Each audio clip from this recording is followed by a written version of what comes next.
ایمان ایمان کی تین علامات ہیں: تقوی کی کثرت، نفسانی خواہشات کو دبانا، نفسانی خواہشات پر غلبہ پانا۔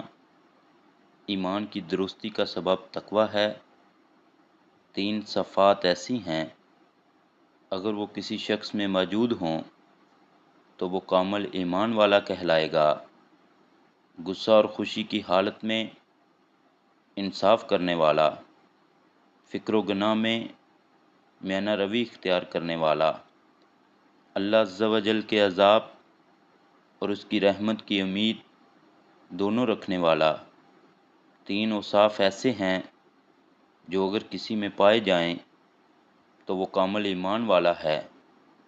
جب راضی اور خوش ہو تو کوئی برا کام نہ کرے، جب ناراض اور ناخوش ہو تو حق سے باہر نہ جائے، جب قادر ہو تو کسی سے ایسی چیز نہ لے جو اس کی نہیں ہے۔